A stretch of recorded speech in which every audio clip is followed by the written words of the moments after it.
Good morning and welcome to Varthamanam. ഇന്നത്തെ പ്രധാനപ്പെട്ട പത്രവാർത്തകൾ.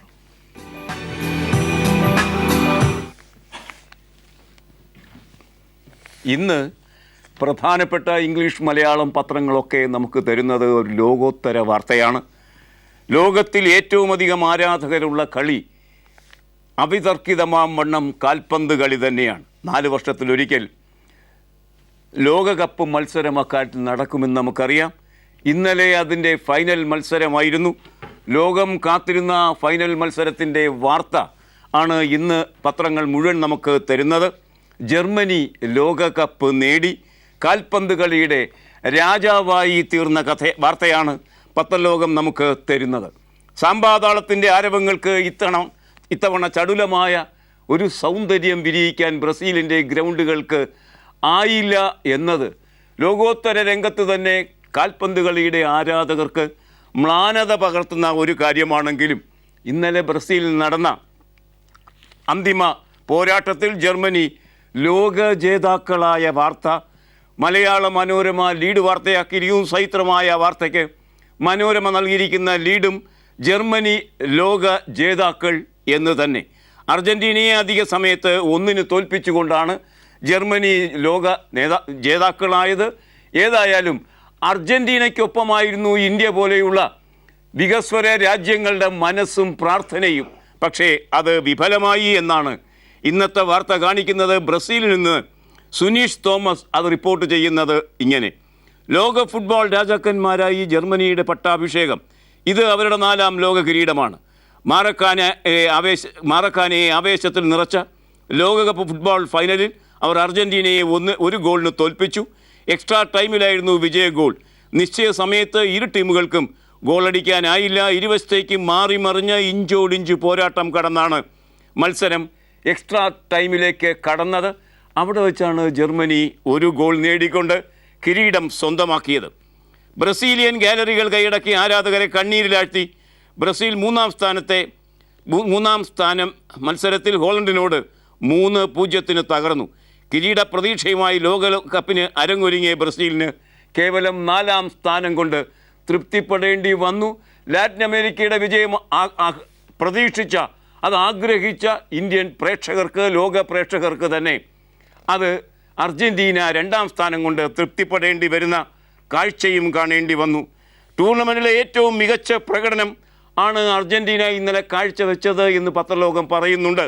അത് അങ്ങനെ തന്നെയാണ് എന്ന ദൃശ്യമാധ്യമ ചാനലുകളും ഏതായാലും സാക്ഷ്യം നിൽക്കുന്നു. പക്ഷേ അർജൻറ്റീന ഏറ്റവും നല്ല കളി പുറത്തെടുത്ത് കളിച്ചുവെങ്കിലും ജർമ്മനി അതേക്കാൾ മുന്നിട്ട് കളിച്ചതിൻ്റെ ഭാഗമായാണ് എക്സ്ട്രാ ടൈമിൽ 1 ഗോൾ വഴങ്ങാൻ അർജൻറ്റീന വിധിക്കപ്പെട്ടത്. അങ്ങനെ 4ാം തവണയും കപ്പ് നേടിക്കൊണ്ട് ജർമ്മനി ലോക ജേതാക്കളായി മാറി. ഒരു ലാറ്റിൻ അമേരിക്കൻ രാജ്യത്ത് നടക്കുന്ന മത്സരത്തിൽ ആദ്യമായാണ് ഒരു യൂറോപ്യൻ രാജ്യം കപ്പ് നേടുന്നത് എന്ന പ്രത്യേകതയും ഇക്കാര്യത്തിലുണ്ട്. ഗോൾഡൻ ബൂട്ട് ജെയിംസ് റോഡ്രിക്സൺ നേടിയപ്പോൾ ഗോൾഡൻ ബോൾ ലയണൽ മെസ്സി കൈക്കലാക്കുകയും ചെയ്ത വാർത്തയും ഇന്ന് പത്രലോകം തന്നിരിക്കുന്നു. രാത്രി 11 കഴിഞ്ഞ് നടന്ന ആ കളിയുടെ വാർത്തകൾ ഇതൊക്കെയാണ് പത്രലോകം ഇന്ന് നമുക്ക് തന്നിരിക്കുന്നത്. മറ്റൊരു രാജ്യാന്തര വാർത്തയും പ്രധാനപ്പെട്ട ഒരു രാഷ്ട്രീയ വാർത്തയും നമുക്കിന്ന് പത്രലോകം തരുന്നുണ്ട്. നരേന്ദ്രമോദി തൻ്റെ 2ാമത്തെ വിദേശ സന്ദർശനത്തിലാണ്. അദ്ദേഹം ബ്രസീലിലേക്കുള്ള വഴിയിലോ അഥവാ ബ്രസീൽ എത്തിച്ചേരുകയോ ചെയ്തിരിക്കുന്നു. ബ്രിക്സ് രാജ്യങ്ങളുടെ ഉച്ചകോടിയിൽ അറ്റൻഡ് ചെയ്യാനാണ്, അതിൽ സന്നിഹിതനാകാനാണ് നരേന്ദ്രമോദി. അദ്ദേഹത്തിൻ്റെ വിഖ്യാതമായ 2ാമത്തെ ലോക യാത്രയ്ക്ക് തയ്യാറായിരിക്കുന്നത്. സംഘർഷവും സുരക്ഷാ ഭീഷണിയും ബ്രിക്സ് ചർച്ച ചെയ്യുമെന്ന് നരേന്ദ്രമോദി അദ്ദേഹം യാത്ര തുടങ്ങുന്നതിന് മുമ്പ് ദില്ലിയിൽ വെച്ച് നടത്തിയ പ്രസ്താവന ഭാഗം മലയാള മനോരമ വർത്തമാനം പേജിൽ തന്നുകൊണ്ട് ആ വാർത്തയ്ക്ക് അതർഹിക്കുന്ന പ്രാധാന്യം നൽകിയിട്ടുണ്ട് മനോരമ. സംഘർഷവും സുരക്ഷാ ഭീഷണിയും ബ്രിക്സ് ചർച്ചയും മോദി. പ്രധാനമന്ത്രിയും സംഘവും ബ്രസീലിലേക്കുള്ള യാത്രയ്ക്കിടെ ബെർലിനിൽ ഇറങ്ങുകയും ചെയ്തു. ബ്രിക്സ് മേഖലയിലെ സംഘർഷങ്ങളും സുരക്ഷാ ഭീഷണിയും ഉച്ചകോടിയിൽ ചർച്ചാ വിഷയമാകുമെന്ന് ദില്ലിയിൽ നിന്ന് യാത്ര തിരിക്കും മുമ്പ് മോദി വ്യക്തമാക്കി. $10 കോടി, ഏകദേശം 600 കോടി രൂപ മൂലധനമുള്ള ബ്രിക്സ് വികസന ബാങ്ക് തുടങ്ങാനും കരുതൽ നിധി സമാഹരിക്കാനുമുള്ള കഴിഞ്ഞ ഉച്ചകോടിയിലെ തീരുമാനം നടപ്പാക്കുന്നതിലെ പുരോഗതിയും 2 ദിവസത്തെ സമ്മേളനം ചർച്ച ചെയ്യുമെന്ന് പ്രധാനമന്ത്രി അറിയിച്ചു. കേന്ദ്രത്തിൽ പുതിയ സർക്കാർ അധികാരമേറ്റ ശേഷമുള്ള പ്രധാനമന്ത്രിയുടെ ആദ്യ പ്രധാന വിദേശ യാത്ര തന്നെയാണ് ബ്രിക്സ് ഉച്ചകോടി സമ്മേളനത്തിൻ്റെ ഭാഗമായി ബ്രസീലിലേക്കുള്ള അദ്ദേഹത്തിൻ്റെ യാത്ര. അങ്ങനെ ഒന്നാമത്തെ വാർത്ത പോലെ തന്നെ രണ്ടാമത്തെ വിശേഷ വാർത്തയും ബ്രസീലിൽ നിന്ന് തന്നെയാണ് നമ്മെ തേടിയെത്തുന്നത്. അതേ സംബന്ധിച്ച് ഇന്ന് സിറാജ് എന്ന പത്രം 1-ാം പേജിൽ ആ വാർത്ത തരുന്നു. ബ്രിക്സ് ഉച്ചകോടിയിൽ പങ്കെടുക്കാൻ മോദി യാത്ര തിരിച്ചു. 2 ദിവസത്തെ ബ്രിക്സ് ഉച്ചകോടിയിൽ പങ്കെടുക്കാനായി പ്രധാനമന്ത്രി നരേന്ദ്രമോദി ബ്രസീലിലേക്ക് പുറപ്പെട്ടു. ഈ മാസം 15, 16 തീയതികളിലായി വടക്ക് കിഴക്കൻ ബ്രസീലിലെ തീരദേശ നഗരമായ ഫോർട്ടലീസയിലാണ് 5 രാഷ്ട്രങ്ങളുടെ കൂട്ടായ്മയായ ബ്രിക്സ് ഉച്ചകോടി നടക്കുന്നത്. ഇന്ത്യക്ക് പുറമെ ബ്രസീൽ, റഷ്യ, ചൈന, ദക്ഷിണാഫ്രിക്ക എന്നീ രാജ്യങ്ങൾ ഉൾപ്പെടുന്നതാണ് ബ്രിക്സ്. വളർന്നു വരുന്ന പ്രധാനപ്പെട്ട രാജ്യങ്ങൾ, പ്രത്യേകിച്ച് ചൈനയും ഇന്ത്യയും ഇതിൽ ഉൾപ്പെടുന്നു എന്ന നിലയ്ക്ക് ബ്രിക്സ് രാജ്യങ്ങളിൽ നടക്കുന്ന ഉച്ചകോടി സമ്മേളന വാർത്തയ്ക്ക് ലോകം കാതു കൂർപ്പിക്കാറുണ്ട്. അത്രത്തോളം പ്രധാനപ്പെട്ട ഒരു സമ്മേളനത്തിലാണ് പ്രധാനമന്ത്രി നരേന്ദ്രമോദി ഇന്ന് യാത്ര തിരിച്ചിരിക്കുന്നത്. Brazil president Dilma Rousseff, Chinese president Jinping, അതുപോലെ തന്നെ റഷ്യൻ പ്രസിഡന്റ് വ്ളാഡിമിർ പുടിൻ, അതും ചൈനീസ് പ്രസിഡന്റ് എന്ന നിലയ്ക്കാണ് ഈ പത്രം നൽകിയിരിക്കുന്നത്. ഇവരൊക്കെയായി ലാറ്റിൻ അമേരിക്കൻ രാജ്യങ്ങളിലെ തലവന്മാരെയും ഒക്കെ ഏതായാലും കാണും മോദി ഈ സമ്മേളനത്തിൽ വെച്ച്. ആ അർത്ഥത്തിൽ മോദിയുടെ 2ാം വിദേശ യാത്രയാണ് പ്രധാനമന്ത്രി എന്ന നിലയ്ക്ക് ആണ് ഇതെങ്കിലും വളരെ പ്രാധാന്യമുള്ള ഈ യാത്രയുടെ വാർത്ത, ബ്രിക്സ് ഉച്ചകോടിയുടെ വാർത്ത പത്രങ്ങൾ ഇന്ന് വളരെ പ്രാധാന്യത്തോടെ തന്നെ നമുക്ക് തന്നിട്ടുണ്ട്. റമദാൻ മാസത്തിൻ്റെ വ്രതശുദ്ധിയിലാണ് ലോകോത്തര രംഗത്ത് മുസ്ലിം സമുദായം കടന്നുപോയിക്കൊണ്ടിരിക്കുമ്പോഴും ഏറ്റവും മോശപ്പെട്ട വാർത്തയാണ് ഗാസയിൽ നിന്ന് നമ്മെ തേടിയെത്തുന്നത്. ദേശാഭിമാനി ഇന്ന് 1-ാം പേജിൽ ആ വാർത്ത തരുന്നു, കാണുക. ഗാസയിലെ കരയാക്രമണം തുടങ്ങിയിരിക്കുന്നു. കരയാക്രമണത്തിൻ്റെ പശ്ചാത്തലത്തിൽ ആളുകൾ ഗാസ വിട്ടുപോകുന്നു. അഭയാർത്ഥികളായി ഐക്യരാഷ്ട്രസഭ നടത്തുന്ന അഭയാർത്ഥി ക്യാമ്പുകളിലേക്കുള്ള പ്രവാഹം ആരംഭിച്ചിരിക്കുന്നു. റംദാൻ വ്രതമാസത്തിൽ തന്നെ ഇത്തരം സംഭവങ്ങൾ അരങ്ങേറുന്നത് ലോകം എത്തി നിൽക്കുന്ന ദരിദ്രമായ ഒരു സാഹചര്യത്തെ തന്നെയാണ് സൂചിപ്പിക്കുന്നത് എന്ന് പറയാതെ വയ്യ. ദേശാഭിമാനിയുടെ 1-ാം പുറം വാർത്ത, സചിത്രമായ ആ വാർത്ത ഇങ്ങനെ പറയുന്നു. പാലസ്തീൻ മണ്ണിൽ കൂട്ടക്കുരുതിക്ക് ഇറങ്ങി പുറപ്പെട്ട ഇസ്രയേലി സൈന്യം കരയാക്രമണവും തുടങ്ങി. ഗാസയിലെ ഹമാസിൻ്റെ റോക്കറ്റ് തൊടുക്കൽ കേന്ദ്രം സൈനികർ കടന്നാക്രമിച്ചതായി ഇസ്രയേൽ സമ്മതിച്ചു. കഴിഞ്ഞ 8-ന് വ്യോമാക്രമണം തുടങ്ങിയ ശേഷം കരയാക്രമണം ആദ്യമായാണ് നടപ്പാക്കപ്പെടുന്നത്. 200ഓളം ആളുകൾ വധിക്കപ്പെട്ട് കഴിഞ്ഞിരിക്കുന്നു. അതിൻ്റെ ഏറ്റവും ദാരുണമായ വശം കുട്ടികൾ ഏറ്റവും ക്രൂരമായ വധ ഉദ്യമത്തിന് വിധേയരായിരിക്കുന്നു എന്നതാണ്.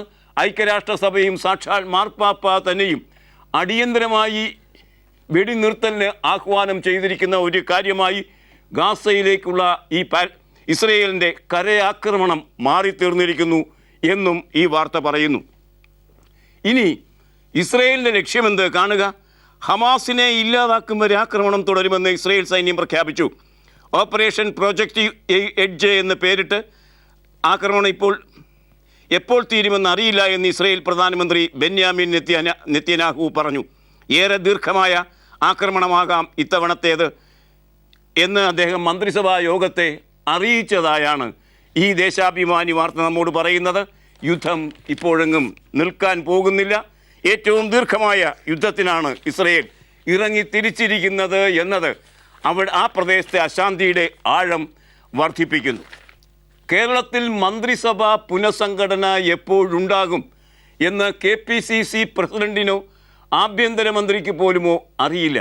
ഉമ്മൻചാണ്ടിയുടെ ഒരു ഹൃദയ രഹസ്യമായി തന്നെ അതിപ്പോഴും തുടരുന്നു.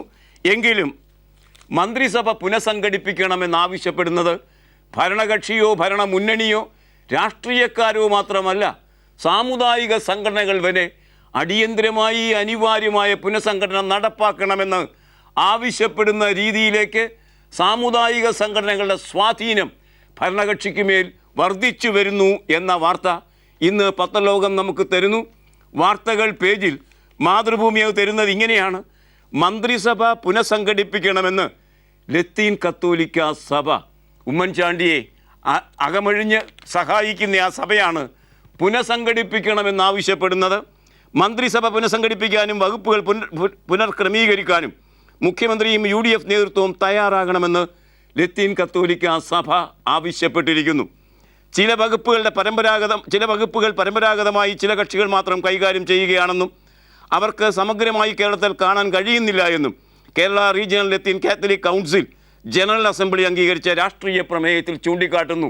സമുദായ സംഘടനകൾ രാഷ്ട്രീയ പ്രമേയങ്ങൾ പാസ്സാക്കുന്നു, അതനുസരിച്ച് മന്ത്രിസഭ വിഭജിക്കപ്പെടുകണോ വേണ്ടയോ എന്ന കാര്യം കൂടി പറയുന്നു. ഈ അവസ്ഥയിലാണ് കേരളത്തിലെ മന്ത്രിസഭാ പുനഃസംഘാടനത്തിൻ്റെ വാർത്ത എന്നതാണ് വിചിത്രമായിരിക്കുന്നത്.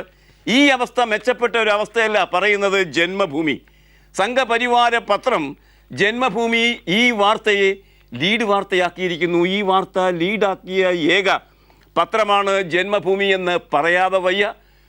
നസ്രാണി ദീപികയ്ക്ക് പോലും ഇത് ഒരു 2ാം പേജ് വാർത്തയായപ്പോൾ ജന്മഭൂമി അത് ലീഡാക്കിയിരിക്കുന്നു. കാണുക, ലത്തീൻ സഭ വിലപേശുന്നു എന്നാണ് ജന്മഭൂമി പറഞ്ഞിരിക്കുന്നത്.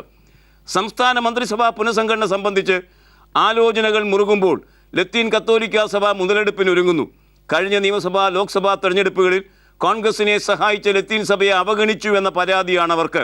പ്രത്യുപകാരം കിട്ടിയേ അടങ്ങൂ എന്ന വാശിയിലാണവർ. ആ വാശിയുടെ പ്രകാശനമാണ് ഈ ആവശ്യത്തിന് പിന്നിൽ ഉള്ളത് എന്ന് വിമർശിക്കുന്ന ജന്മഭൂമി. പക്ഷേ സംഘപരിവാറിൻ്റെ കാര്യത്തിൽ ഇത്തരമൊരു നിലപാട് സ്വീകരിക്കാറില്ല. കത്തോലിക്ക സഭയെടുക്കുന്ന അതേ നിലപാടാണ് സംഘപരിവാറുമായി ബന്ധപ്പെട്ട രാഷ്ട്രീയ കാര്യങ്ങളിൽ ജന്മഭൂമി കൈക്കൊള്ളുന്നത് എന്നും നമുക്കറിയാം. മന്ത്രിസഭാ പുനഃസംഘടന ഉടനെ വേണം, തങ്ങൾക്ക് അർഹമായ പ്രാതിനിധ്യം നൽകണം എന്നൊക്കെ പറയുന്ന കത്തോലിക്ക സമുദായം മോദിയെ പിന്തുണയ്ക്കുന്ന വാർത്തയും ഇന്ന് പത്രലോകം നമുക്ക് തരുന്നു. മംഗളം അതിൻ്റെ കണ്ണാടി പുറത്ത് തരുന്ന വാർത്ത കാണുക. മോദിക്ക് പിന്തുണയുമായി കത്തോലിക്ക പ്രസിദ്ധീകരണം. പ്രധാനമന്ത്രി നരേന്ദ്രമോദിക്ക് പിന്തുണയുമായി കത്തോലിക്ക പ്രസിദ്ധീകരണം. അദ്ദേഹത്തിൻ്റെ വിജയം ദൈവം അറിഞ്ഞും അനുവദിച്ചുമുണ്ടായതാണെന്നും മോദി സർക്കാരിനെ പ്രാർത്ഥനയിലൂടെ താങ്ങി നിർത്തേണ്ടത് ക്രൈസ്തവ വിശ്വാസികളുടെ കടമയാണെന്നും സൺഡേ ഷാലോം വാരികയിലെ മുഖപ്രസംഗത്തിൽ വ്യക്തമാക്കിയിരിക്കുന്നു. മോദിക്ക് ഒരു ദൈവഹിത പരിവേഷം നൽകിയിരിക്കുന്നു സൺഡേ ഷാലോം എന്നാണ് ഈ കണ്ണാടിപ്പുറം വാർത്ത മംഗളത്തിലെ നമ്മോട് പറയുന്നത്. പണം കൊടുത്താൽ വാർത്ത വരുത്താം. ഏത് ഉന്നതമായ പത്രത്തിലാണെങ്കിലും ഏത് ഉന്നതമായ ചാനലിലാണെങ്കിലും ഇതൊക്കെ കണ്ടെത്തപ്പെട്ട് കഴിഞ്ഞ കാര്യമാണ്. ഇലക്ഷൻ കമ്മീഷൻ അതുമായി ബന്ധിപ്പിച്ച് ഗൗരവതരമായ സമീപനങ്ങൾ സ്വീകരിക്കുന്ന ഈ കാലഘട്ടത്തിൽ ഇന്ന് നമ്മെ തേടിയെത്തുന്ന ഒരു വാർത്തയുണ്ട്. അത് കൗതുകകരമാകുന്നത് കോൺഗ്രസിൻ്റെ ഒരു ഉയർന്ന നേതാവ് ആരോപണത്തിന് വിധേയമായിരിക്കുന്നത് കൊണ്ടാണ്. ആരോപിത കർത്താവാകട്ടെ ഇലക്ഷൻ കമ്മീഷൻ തന്നെയാണ് താനും. മാതൃഭൂമിയുടെ 1ാം പേജിലെ 2ാമത്തെ വാർത്ത അതാണ്. അയോഗ്യത കൽപ്പിക്കാതിരിക്കാൻ നോട്ടീസ്, പണം നൽകി വാർത്ത. അശോക് ചവാൻ, കോൺഗ്രസിൻ്റെ അശോക് ചവാൻ കുറ്റക്കാരനാണ് എന്ന് ഇലക്ഷൻ കമ്മീഷൻ വിധിച്ചിരിക്കുന്നു എന്നാണ് ഈ വാർത്ത. അത് കാണുക. പണം നൽകി വാർത്തയുമായി ബന്ധപ്പെട്ട പരാതിയിൽ മഹാരാഷ്ട്ര മുഖ്യമന്ത്രി അശോക് ചവാൻ കുറ്റക്കാരനാണെന്ന് തെരഞ്ഞെടുപ്പ് കമ്മീഷൻ കണ്ടെത്തി. തെരഞ്ഞെടുപ്പ് ചെലവിൻ്റെ കണക്കിൽ കൃത്രിമം കാട്ടിയതിന് 3 കൊല്ലത്തേക്ക് അയോഗ്യനാക്കാതിരിക്കാൻ കാരണം കാണിക്കണമെന്നാവശ്യപ്പെട്ട് ചവാന് തെരഞ്ഞെടുപ്പ് കമ്മീഷൻ ഞായറാഴ്ച നോട്ടീസ് അയച്ചിരിക്കുന്നു. 20 ദിവസം കൊണ്ട് നോട്ടീസിന് മറുപടി നൽകണം. 25 പത്രങ്ങളിലാണ് അദ്ദേഹം പരസ്യം നൽകിയത്. അപ്രകാരം നൽകപ്പെട്ട പരസ്യത്തിൻ്റെ തുക തെരഞ്ഞെടുപ്പ് ചിലവിൽ വകയിരുത്തിയിട്ടുമില്ല. അതാണ് വലിയൊരു പാതകമായി കണ്ടെത്തപ്പെട്ടിരിക്കുന്നത്. 2009 നിയമസഭാ തെരഞ്ഞെടുപ്പിൽ മഹാരാഷ്ട്രയിലെ നന്ദേഡ് ജില്ലയിലെ ബൊഖാർ മണ്ഡലത്തിൽ നിന്ന് മത്സരിച്ചതിൻ്റെ കണക്കുകൾ നിയമം അനുശാസിക്കുന്ന രീതിയിലല്ല അശോക് ചവാൻ അവതരിപ്പിച്ചിരിക്കുന്നത്. അതിന് മറുപടി പറയണം. ഇപ്പോൾ അദ്ദേഹം കോൺഗ്രസിൻ്റെ MP-യുമാണ്. ഇന്ത്യൻ പൊതുമേഖല ഗൗരവതരമായ പരീക്ഷണങ്ങളെ അതിജീവിച്ച പൊന്മുട്ടയിടുന്ന ഒരു താറാവാണ്. വലിയ വലിയ ആഭ്യന്തര ശൈഥില്യങ്ങൾക്കും വലിയ ഗൗരവതരമായ പ്രതിസന്ധികൾക്കും ലോക സാമ്പത്തിക രംഗം തന്നെ വിധേയമായപ്പോഴും ഇന്ത്യൻ സമ്പദ്ഘടന വലിയ അനിശ്ചിതത്വങ്ങൾ ബാധിക്കാതെ നിലനിന്നത് അതിശക്തമായ ഈ പൊതുമേഖലാ സ്ഥാപനങ്ങളുടെ സന്നിഹിതത്വം കൊണ്ടാണ് എന്ന് നമുക്കെല്ലാവർക്കും അറിയാം. എന്നാൽ പൊന്മുട്ടയിടുന്ന ഈ താറാവ് ഈ പൊതുമേഖലയെ ഇല്ലാതാക്കാനുള്ള ശ്രമങ്ങൾ അതിശക്തമായി മോദി സർക്കാരിൻ്റെ കീഴിൽ മുന്നേറിക്കൊണ്ടിരിക്കുന്നതിൻ്റെ വാർത്തയാണ്. വാസുദേവ ഭട്ടതിരി ബിസിനസ് മനോരമയിൽ ഇന്ന് നമുക്ക് തരുന്നത്. പൊന്മുട്ടയിടും പൊതുമേഖലാ സംരംഭങ്ങളുടെ ഓഹരി വിൽപ്പന ഇക്കുറി ലക്ഷ്യം കഴിയും എന്ന ശീർഷകത്തിലാണ് ആ വാർത്ത നമ്മെ തേടിയെത്തുന്നത്. പൊതുമേഖലാ സംരംഭങ്ങളുടെ ഓഹരി വിൽപ്പനയിൽ ഈ സാമ്പത്തിക വർഷം റെക്കോർഡ് കൈവരിക്കാൻ കഴിയുമെന്ന് പ്രതീക്ഷ. ഓഹരി വിപണിയിലെ സമീപകാല പ്രസരിപ്പ് തുടർന്ന് നിലനിന്നാൽ ലക്ഷ്യത്തേക്കാൾ 50% വരെ തുക അധികമായി സമാഹരിക്കാനാകും എന്നും പ്രതീക്ഷയുണ്ട്. പൊതുമേഖലാ സ്ഥാപനങ്ങളുടെ ഓഹരികൾ വിറ്റഴിക്കുക എന്ന നയം പഴയ UPA സർക്കാർ തുടങ്ങിവെച്ചതാണ്. 2005 മുതൽ നടക്കുന്ന ആ സംഭവത്തിൻ്റെ കണക്കുകൾ, വിൽപ്പനയുടെ കണക്ക് കൂടി വാസുദേവ് ഭട്ടതിരി നമുക്ക് തരുന്നുണ്ട്. 2005-2006 1581 കോടി രൂപയുടെ ഓഹരികളാണ് വിറ്റഴിച്ചതെങ്കിൽ ഇതാ ഇപ്പോൾ മോദി സർക്കാർ എത്തി നിൽക്കുമ്പോൾ 2014-2015 58,425 കോടി രൂപയുടെ ഓഹരികൾ വിറ്റഴിക്കാനാണ് ലക്ഷ്യമിട്ടിരിക്കുന്നത്. അത് ഈ പൊന്മുട്ടയിടുന്ന താറാവിനെ കൊല്ലുന്നതിന് സമമായിരിക്കും എന്നാണ് ഈ വാർത്ത നമ്മോട് പറയുന്നത്. മൻമോഹൻ സിംഗ് അധികാരഭ്രഷ്ടനായിട്ട് സ്വസ്ഥം ഗൃഹഭരണത്തിലേക്ക് എത്തിയിട്ട് കുറച്ച് മാസങ്ങളേ ആയുള്ളൂ. പക്ഷേ അതിനിടയിൽ തന്നെ CBI അദ്ദേഹത്തെ ചോദ്യം ചെയ്യാൻ ഇടയുണ്ട് എന്ന വാർത്ത വന്നിരിക്കുന്നു. പഴയ കൽക്കരി കുംഭകോണവുമായി ബന്ധിപ്പിച്ച് ആ വകുപ്പിൻ്റെ തലവനായിരുന്ന കാലഘട്ടത്തിലെ ക്രമം വിട്ട കാര്യങ്ങളിൽ സാക്ഷിയാക്കാൻ കഴിയുന്ന രീതിയിൽ അദ്ദേഹത്തെ CBI ചോദ്യം ചെയ്തുകൂടായികയില്ല എന്ന വാർത്തയാണ് ഹിന്ദു എന്ന പത്രം ഇന്ന് നമുക്ക് തന്നിരിക്കുന്നത്. അതിൻ്റെ 1-ാം പേജിൽ call case CBI may question Manmohan Singh എന്നാണ് ആ വാർത്തയ്ക്ക് ഹിന്ദു നൽകിയിരിക്കുന്ന ശീർഷകം. പല ഘട്ടങ്ങളിലും മൻമോഹൻ സിംഗിനെ ചോദ്യം ചെയ്യേണ്ടതുണ്ട്. ചോദ്യം ചെയ്യുക മാത്രമല്ല, പ്രോസിക്യൂട്ട് ചെയ്യേണ്ടതുമുണ്ട്. കാരണം 2005 മുതൽ 2010 വരെയുള്ള കാലഘട്ടം, 2004 മുതൽ 2009 വരെയുള്ള കാലഘട്ടത്തിൽ കൽക്കരി മന്ത്രാലയത്തിൻ്റെ ചുമതല പ്രധാനമന്ത്രി മൻമോഹൻ സിംഗിനായിരുന്നു. ആ കാലഘട്ടത്തിലാണ് ഏറ്റവും അവിഹിതമെന്ന് വിശേഷിപ്പിക്കാവുന്ന കോടിക്കണക്കിന് രൂപയുടെ അഴിമതി ആരോപിക്കപ്പെട്ടിരിക്കുന്ന കൽക്കരി കുംഭകോണം നടന്നത് എന്ന് നമുക്കറിയാം. ആ സാഹചര്യത്തെ മുൻനിർത്തി അദ്ദേഹത്തെ പ്രതി ചേർക്കണമെന്ന വാദം തന്നെ ഉയർന്നു വന്നിരുന്നു. അതിനുള്ള സമീപനങ്ങൾ തന്നെ പലരും മുന്നോട്ട് വച്ചിരുന്നു.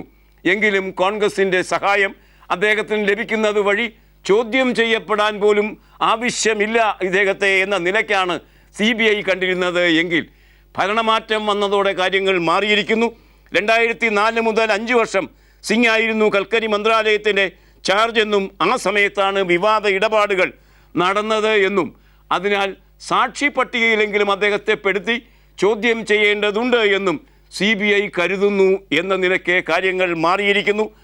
ആനപ്പുറത്ത് നിന്നിറങ്ങി സിംഗ്. അതുകൊണ്ട് തന്നെ ഇനി അന്വേഷണത്തിൻ്റെ ശുനകരെ ഭയപ്പെടേണ്ടതുണ്ട് എന്ന അവസ്ഥ പഴയ ഇന്ത്യൻ പ്രധാനമന്ത്രിക്ക് എത്തിച്ചേർന്നിരിക്കുന്നു എന്നാണ് ഈ വാർത്ത നമ്മോട് പറയുന്നത്. അബ്ദുൽ നാസർ മദനിയുടെ ജാമ്യമോചനം ഇന്നുണ്ടാകുമോ? ഉണ്ടാകുമെന്നും ഇല്ലെന്നും നിരീക്ഷിക്കുന്ന വ്യത്യസ്തങ്ങളായ പത്രവാർത്തകൾ വന്നിരിക്കുന്നു. ഉണ്ടാകുമെന്നും ഇല്ലെന്നും വിശേഷിപ്പിക്കുന്നു എന്ന നിലയ്ക്കാണെങ്കിൽ തുടർന്ന് ജാമ്യം സുപ്രീം കോടതി കൊടുത്തിട്ടും എക്സിക്യൂട്ടീവിൻ്റെ നടപടിക്രമങ്ങളിൽ ജാമ്യം നടത്തപ്പെടുന്നത് തങ്ങി നിൽക്കുന്നു എന്ന നിലയ്ക്കുള്ള വാർത്തകളാണ് മദനിയുടെ മോചനവുമായി ബന്ധിപ്പിച്ച് ഇന്ന് നമ്മെ തേടിയെത്തുന്നത്. ഇന്ന് വൈകുന്നേരത്തിനകം മദനി ജയിൽ മോചിതനാകും എന്ന് പ്രതീക്ഷിക്കുന്നവർക്ക് ദുഃഖകരമായ ഒരു വാർത്തയാണ് ദേശാഭിമാനി തരുന്നത്. വ്യത്യസ്ത പത്രങ്ങൾ വ്യത്യസ്ത രീതിയിൽ ആ വാർത്ത തന്നിരിക്കുന്നു. ദേശാഭിമാനിയുടെ ഇന്ത്യ ലോകം പേജിൽ അബ്ദുൽ നാസർ മദനിയുടെ ജാമ്യ വാർത്ത ഇപ്രകാരമാണ് തരുന്നത്. 4 കോടതികളിൽ പ്രൊഡക്ഷൻ വാറണ്ട്, മദനിയുടെ മോചനം വൈകും. ജാമ്യം അനുവദിച്ചെങ്കിലും സാങ്കേതിക തടസ്സങ്ങൾ മൂലം അബ്ദുൽ നാസർ മദനിയുടെ മോചനം വൈകിയേക്കും. കേരളം ഉൾപ്പെടെ വിവിധ കോടതികളിൽ പ്രൊഡക്ഷൻ വാറണ്ട് നിലനിൽക്കുന്നതാണ് ഇതിന് കാരണം. ജാമ്യം അനുവദിച്ചുള്ള സുപ്രീം കോടതി ഉത്തരവ് ഈ 4 കോടതികളിലും ഹാജരാക്കിയാൽ മാത്രമേ തിങ്കളാഴ്ച മദനിയുടെ മോചനം സാധ്യമാകൂ. വൈകിട്ടോടെ 4 കോടതികളിൽ നിന്ന് അനുകൂല ഉത്തരവ് എത്തിക്കാൻ കഴിയുമെന്ന പ്രതീക്ഷയിലാണ് അദ്ദേഹത്തിൻ്റെ ബന്ധുക്കളും. സാങ്കേതിക പ്രശ്നങ്ങൾ ഉണ്ടായാൽ ജയിലിൽ തന്നെ അദ്ദേഹത്തിന് തുടർന്നും കഴിയേണ്ടി വരും. ഏതായാലും ഇന്ന് വൈകുന്നേരത്തോടെ അത് നടത്തിയെടുക്കാമെന്നാണ് അദ്ദേഹത്തിൻ്റെ ബന്ധുക്കളും കൂടെ നിൽക്കുന്നവരും പ്രതീക്ഷിക്കുന്നത്. PDPയുടെ നേതാക്കൾ അതേ തുടർന്ന് ബാംഗ്ലൂരിലേക്ക് എത്തിച്ചേർന്നിട്ടുണ്ട് എന്നും മറ്റു പത്രങ്ങൾ ഈ വാർത്തയുമായി ബന്ധിപ്പിച്ച് പുതിയ വാർത്ത നമുക്ക് തന്നിട്ടുണ്ട്. കുട്ടികളെ കടത്തിയ കേസ് CBI തന്നെ അന്വേഷിക്കും എന്ന് പറയുന്നത് കേന്ദ്ര ആഭ്യന്തരമന്ത്രി തന്നെയാണ്. ആ അർത്ഥത്തിലേക്ക് ആ കേസ് വികസിച്ചിരിക്കുന്നു. മംഗളം എന്ന പത്രം 1-ാം പേജിൽ ആ വാർത്ത തരുന്നത് കാണുക. കുട്ടിക്കടത്ത് CBI അന്വേഷിക്കും. ജാർഖണ്ഡിലെ ഗുംല ജില്ലയിൽ നിന്ന് പെൺകുട്ടികളെ വിവിധ സംസ്ഥാനങ്ങളിലേക്ക് കടത്തുന്നതുമായി ബന്ധപ്പെട്ട് കേന്ദ്ര ഏജൻസി അന്വേഷിക്കുമെന്ന് കേന്ദ്ര ആഭ്യന്തരമന്ത്രി രാജ്നാഥ് സിംഗ് അറിയിച്ചു. ഈ സംബന്ധിച്ച് ഗുംലയിൽ പഠനം നടത്തിയ ദേശീയ മഹിളാ ഫെഡറേഷൻ ജനറൽ സെക്രട്ടറി ആനി രാജയുടെ നേതൃത്വത്തിലുള്ള സംഘത്തിനാണ് രാജ്നാഥ് സിംഗ് ഇക്കാര്യത്തിൽ ഉറപ്പ് നൽകിയത് എന്നും ഈ വാർത്ത നമ്മോട് പറയുന്നു. ഇന്ന് ജനയുഗത്തിൻ്റെ ലീഡ് വാർത്ത മറ്റു പത്രങ്ങളിൽ നിന്നും മൗലികമായും വ്യത്യസ്തമായ ഒരു വാർത്തയാണ്.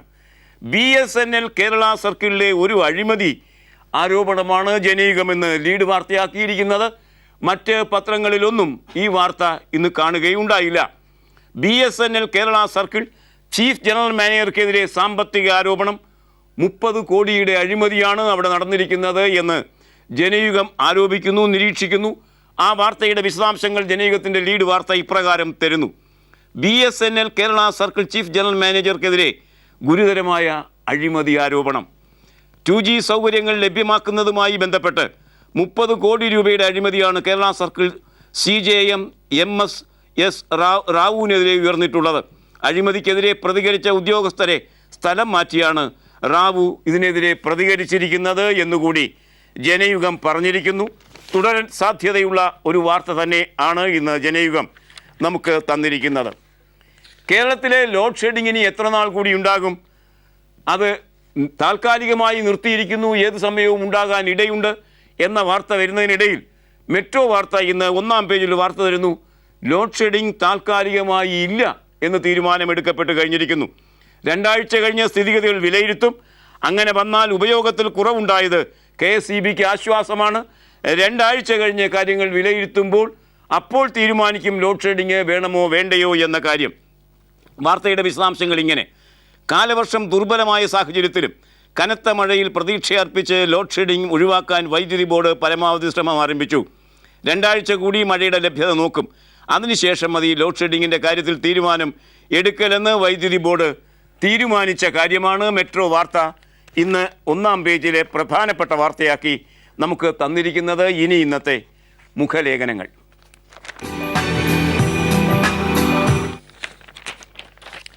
അമിത്ഷാ BJPയുടെ ദേശീയ പ്രസിഡന്റായി അവരോധിക്കപ്പെട്ട് കഴിഞ്ഞിരിക്കുന്നു. രാജ്യത്തിൻ്റെ പ്രധാനമന്ത്രിയും ഏറ്റവും വലിയ ഭരണകക്ഷി, ഒറ്റയ്ക്ക് ഭരിക്കാവുന്ന ഭരണകക്ഷിയുടെ പ്രസിഡന്റും ഈ സാഹചര്യത്തിൽ ഒരേ സംസ്ഥാനത്തുള്ള പഴയ മിത്രങ്ങളായി മാറിയിരിക്കുന്നു. ഒരേ കുറ്റകൃത്യം, അത് വംശകലാപത്തിൻ്റെയോ അല്ലെങ്കിൽ വംശഹത്യയുടെയോ കുറ്റകൃത്യം ഇരുവരുടെയും മേൽ ആരോപിക്കപ്പെട്ടിരിക്കുന്ന സാഹചര്യത്തിൽ ഇവർ രണ്ടും കൂടി ഒരു ഭരണം നടത്തിയാൽ എപ്രകാരമായിരിക്കും ഇന്ത്യയിലെ പൊതുഭരണ രംഗം എന്ന സന്ദേഹം സിറാജ് എന്ന പത്രം ഒരു ലേഖനത്തിലൂടെ മുന്നോട്ട് വയ്ക്കുന്നു. രാജീവ് ശങ്കരൻ എഴുതിയ ആ ലേഖനത്തിൻ്റെ ശീർഷകം മണിക്കൂറുകൾ മാത്രം ആയുസ്സുള്ള ആ ലേഖനം. ഒരു ലേഖനം പെട്ടെന്ന് പ്രസാധകർ തന്നെ എടുത്ത് മാറ്റിക്കളയുന്ന അവസ്ഥ ഉണ്ടാകുമ്പോൾ പ്രസ്സിൻ്റെ ഫ്രീഡത്തിൽ തന്നെ, പത്രത്തിൻ്റെ മാധ്യമത്തിൻ്റെ സ്വാതന്ത്ര്യത്തിൽ തന്നെ കൈവയ്ക്കുന്നു മോദി എന്നാണ് ഈ ലേഖനം ആരോപിക്കുന്നത്. രാജ്യത്തിൻ്റെ പരമാധികാര സ്ഥാനവും ആ സ്ഥാനത്തെ നിയന്ത്രിക്കുമെന്ന് കരുതപ്പെടുന്ന പാർട്ടിയുടെ പ്രസിഡന്റ് സ്ഥാനവും കൈക്കലാക്കിയ ശേഷവും ഭയപ്പെടുത്തി വരുതിയിലാക്കൽ തുടരുന്നത് കൊണ്ടാണ് കാര്യങ്ങൾ ഇങ്ങനെ വരുന്നത്. പ്രധാനമന്ത്രി പദത്തിലേക്കുള്ള നരേന്ദ്രമോദിയുടെ യാത്ര സുഗമമാക്കാൻ പാകത്തിൽ ഉത്തർപ്രദേശ് രാഷ്ട്രീയത്തിൽ വർഗീയമായും അല്ലാതെയും ഇടപെട്ട് വിജയം കണ്ടെത്തിയ അമിത്ഷാ BJPയുടെ അമരത്തേക്ക് എത്തുമെന്ന് ലോക്സഭാ തെരഞ്ഞെടുപ്പ് ഫലം പുറത്തു വന്നപ്പോൾ തന്നെ ഉറപ്പായിരുന്നു. പ്രധാനമന്ത്രിയും പാർട്ടി പ്രസിഡന്റും ഒരേ സംസ്ഥാനക്കാരാകുന്നത് പാർട്ടിക്കുള്ളിലെ അധികാര സമവാക്യങ്ങളെ ബാധിക്കുമെന്ന രാഷ്ട്രീയ സ്വയം സേവക സംഘത്തിൻ്റെയും BJPയിലെ തന്നെയും ഒരു വിഭാഗത്തിൻ്റെ അഭിപ്രായത്തെ മറികടക്കാൻ നരേന്ദ്രമോദിക്ക് ഏതാനും ദിവസങ്ങൾ വേണ്ടി വന്നതേ ഉള്ളൂ. രാജ്യം ഭരിക്കുന്ന പാർട്ടിക്ക് പുതിയ പ്രസിഡന്റ് ഉണ്ടാകുമ്പോൾ ആ നിയമനം മാധ്യമങ്ങളിൽ വിശകലനം ചെയ്യപ്പെടുക സ്വാഭാവികമാണ്. ആ അർത്ഥത്തിൽ കറുത്ത നിഴലിൽ നിൽക്കുന്ന ഒരാളാണ് അമിത്ഷായാണ് BJPയുടെ പ്രസിഡന്റായി രംഗത്ത് വന്നിരിക്കുന്നത്. ഇനി മാധ്യമരംഗത്തെ ഇടപെടൽ കാണുക. മോദി അധികാരത്തിലെത്തിയതിനു ശേഷം ആദ്യത്തെ ഇടപെടൽ നടന്നത് TV18 എന്ന മാധ്യമ ശൃംഖലയിലാണ്. രാജ്ദീപ് സർദേശായി, ഭാര്യ സാഗരിക ഘോഷും നേതൃത്വത്തിലുണ്ടായിരുന്ന വാർത്താ ചാനൽ IBN അടക്കം TV18 ശൃംഖലയാകെ മുകേഷ് അംബാനിയുടെ നേതൃത്വത്തിലുള്ള റിലയൻസ് ഏറ്റെടുത്തു. മുകേഷിൻ്റെ വ്യവസായ ശൃംഖലയ്ക്കെതിരെ വാർത്തകൾ നൽകിയത് കൊണ്ട് മാത്രമായിരുന്നില്ല ഈ ഏറ്റെടുക്കലെന്ന് സൂക്ഷ്മമായി പരിശോധിച്ചാൽ മനസ്സിലാകും. മുകേഷിനെയും അദ്വാനിയെയും പോലെയുള്ളവർ, മുകേഷിനെയും അദാനിയെയും പോലെയുള്ളവർ രക്ഷാധികാരിയുടെ സ്ഥാനത്ത് കണ്ട നരേന്ദ്രമോദിക്കെതിരെ വാർത്തകൾ നൽകിയത് കൊണ്ടുകൂടിയായിരുന്നു അത്. തെരഞ്ഞെടുപ്പ് പ്രചാരണത്തിനിടെ നരേന്ദ്രമോദിയുമായി രാജ്ദീപ് സർദേശായി നടത്തിയ സംഭാഷണങ്ങൾ ഇൻ്റർനെറ്റിൽ പരതി പരിശോധിച്ചാൽ ഇത് വ്യക്തമാകും. 24 മണിക്കൂറും സംപ്രേഷണം നടത്തുന്ന വാർത്താ ചാനലുണ്ടല്ലോ നിങ്ങളുടെ കയ്യിൽ. നിങ്ങൾ എന്തൊക്കെയാണ് പറയുന്നത്? നിങ്ങൾ എന്ത് വേണമെങ്കിലും പറഞ്ഞുകൊള്ളൂ എന്നൊക്കെ ഭീഷണിയുടെ സ്വരത്തിൽ ആ ടേപ്പിൽ നരേന്ദ്രമോദി സംസാരിക്കുന്നത് ഇപ്പോഴും നമ്മൾക്ക് കേൾക്കാം. ആ ചാനലാണ് ഏറ്റെടുക്കപ്പെട്ടിരിക്കുന്നത്. അദ്ദേഹത്തെ വിമർശിച്ചയാളാണ് പുറത്തേക്ക് പോയിരിക്കുന്നത്. ഇതൊക്കെയാണ് സാഹചര്യങ്ങളെന്ന് രാജീവ് ശങ്കരൻ ഈ ലേഖനത്തിൽ വിശദീകരിക്കുന്നു. ഇനി ഇന്നത്തെ കാർട്ടൂൺ. ജെയ്റ്റ്ലിയുടെ ബജറ്റ് പാർലമെൻറ്റിൽ പ്രഖ്യാപിക്കപ്പെട്ട് കഴിഞ്ഞു. അത് മോദി സർക്കാരിൻ്റെ കന്നി ബജറ്റോ അഥവാ വെറും ഒരു കഞ്ഞി ബജറ്റോ എന്ന തർക്കം തുടരുമ്പോഴും ഈ കാർട്ടൂൺ കാണുക. സാമ്പത്തിക ഉദാരവൽക്കരണത്തിൻ്റെ ഹോൺ ആണ് ധനമന്ത്രി മുഴക്കുന്നത്. എന്നാൽ പരിഷ്കരണത്തിൻ്റെ റിപ്പ് ആൻഡ് ബിങ്കിൾ ഗാഠനിദ്രയിൽ തന്നെ എന്ന് കേശവിൻ്റെ ഈ ഹിന്ദു കാർട്ടൂൺ നമ്മോട് ഇന്നത്തെ ചിത്രം. സാധാരണഗതിയിൽ ആദിവാസി കുട്ടികൾ സ്കൂളിൽ പോകാൻ മടിക്കും, പാതി വഴിയിൽ വിദ്യാഭ്യാസം ഉപേക്ഷിക്കും. ഇപ്രകാരം ഇടയ്ക്ക് വെച്ച് പഠനം മുടക്കുന്നതിന് ഒരു മാറ്റം വരുന്നുവോ? ഈ ചിത്രം കാണുക. പാതി വഴിക്ക് പഠിത്തം നിർത്തുന്ന കുട്ടികളുടെ എണ്ണം ആദിവാസികളുടെ ഇടയിൽ കുറഞ്ഞു വരുന്നു എന്ന സന്തോഷകരമായ വർത്തമാനമുണ്ട്. ഇത് അട്ടപ്പാടിയിലെ ഏകാധ്യാപക വിദ്യാലയത്തിലെ കുട്ടികളുടെ വൃത്തിയുള്ള ഈ ചിത്രം നമ്മോട് പറയുന്നു. ഈ ചിത്രം മുസ്തഫ പകർത്തി ഹിന്ദുവാണ് ഇന്ന് നമുക്ക് തന്നിരിക്കുന്നത്. ഈ ചിത്രത്തോടെ ഇന്നത്തെ വർത്തമാനം സമാപിക്കുകയാണ്. Nice day, good bye.